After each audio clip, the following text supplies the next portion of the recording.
It's night time and I'm filming this beautiful place which is called the Akama Jingu. It's a shrine dedicated to Antoku, the boy emperor who died nearby in the Camnon Straits in a sea battle 890 years ago in 1185. He was an emperor at the age of 6. He was surrounded by his Taira clan family who were at war with the Minamoto clan who wanted to grab him and control him.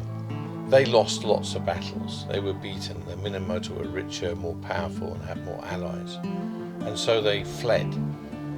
Why they took a little boy onto a warship in the middle of the Camnon Straits, which even today is dangerous for boats, seems nonsensical to me. The fact that the grandmother evidently jumped over the side with it, taking the revered sword of the emperor with her, makes no sense. However, this does make sense.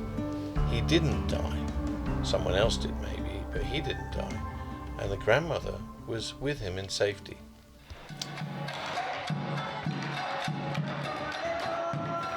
This is a group of wonderful people who, from the age of 90 going down to the age of 3, practice drums and singing, and they make the most wonderful music.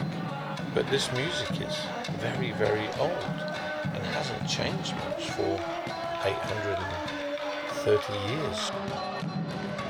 The prayers they sing about Antoku and how sad it is he died aged 6 are wonderful.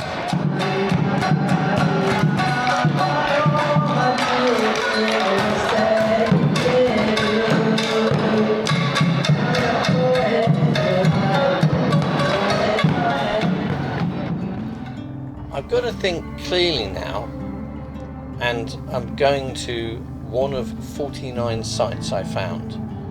So 48, I've just seen one in Shimonoseki, which is the bottom of a prefecture called Yamaguchi. I'm going to the most obscure one, which is in the center of nowhere, and even the locals don't really know about it. When I say locals, the people in Yamaguchi, very few know about this. And I think he didn't die. I think he lived to a ripe old age and had a family. Now, as you know, I live in a farmhouse, and I found these letters in my loft. And this young lady said that she wanted to go to the ceremony in they have a big event in the summer for Antoku in Shimonoseki, and I researched it and found, the more I read, the more I thought it makes no sense at all. No emperor before or after has ever been involved in a battle. They don't go anywhere near battles. They're emperors. They stay in safety. Why would they take a lovely little boy aged 6 and a grandmother who's known to be the primary caregiver to a boat in the middle of a battle that they know is going to be attacked? It's mad. So let's assume he didn't die. Let's assume the sword wasn't lost in the Camnon Straits and the sword is somewhere and he lived to a ripe old age. How would we prove that? Where's the evidence? Well, bizarrely, it sort of jumped out at me. This was taken 2 weeks before the next video that clearly shows the Japanese flag, no banners. This next one, with my drone, because I wasn't allowed to film the actual area unless it was with a drone. This shows the Taira clan, who are not supposed to exist anymore, and their mon very clearly. There's been an event there. They've got plastic down on the floor, and I circled the whole thing with my drone, and I discovered stone walls that went down maybe 3-4 meters deep. The entire area was surrounded by water. It had its own harbour. These weren't stairs, I believe, going up to, and this is my drone flying up the steps very carefully. These aren't stones of a ruined mausoleum. Why would it look like this anyway if it was a ruined mausoleum? It would be in a bit more of a better order. These are the ruins of a small castle. It's got the hallmarks of a castle everywhere. It's got walls, angled walls. You can see the way the blocks are here and the stonework. it's a castle, and that's the pinnacle of the castle down there. When you look around at the entire site, you can see that this place had been heavily fortified and it was well built. So what I did was I took the Google shot. I should have just used my drone footage, but I took the Google map and then I adjusted it a bit, and you can see for yourself the result. 30 ruined samurai house bases are in the area, and I believe what you're looking at now is what it looked like 890 years ago in 1185, just after he was supposed to have died. I think he came back here, and I think he's buried here under this mound.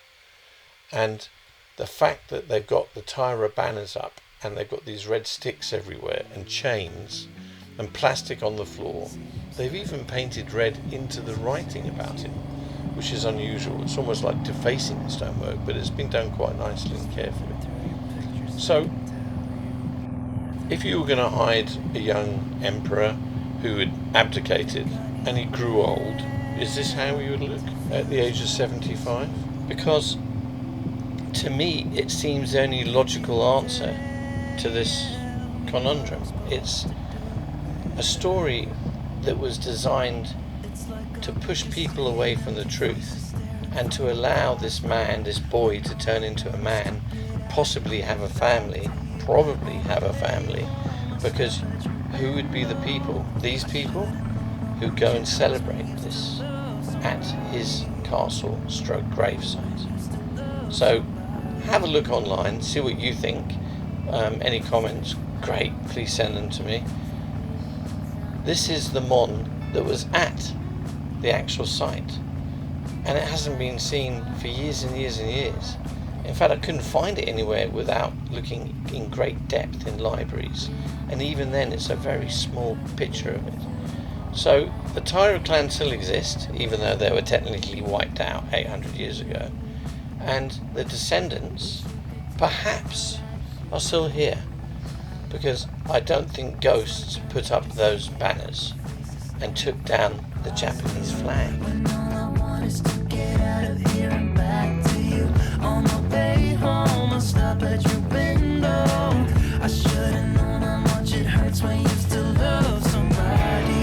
Time for some coffee.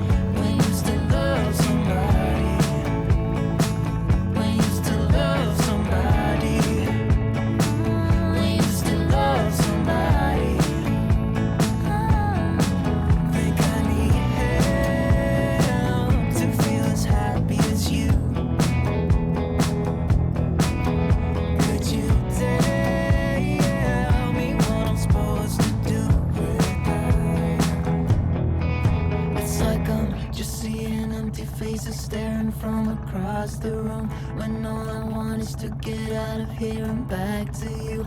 On my way home, I stop at your window. I should have known how much it hurts. I should have known. It's like I'm just seeing empty faces. It's a typical little coffee shop in the centre of nowhere. They're selling little honey pots, I think, there, bee stuff, and honey. Let's go and have a cup of coffee and maybe some honey in it. So we've got honey, apple pie, kohi,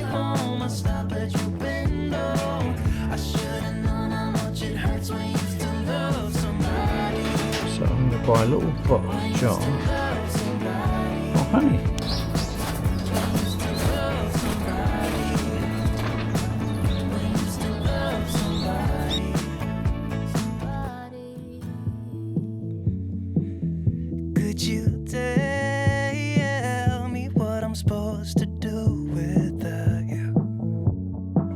It's like I'm just seeing empty faces staring from across the room, when all I want is to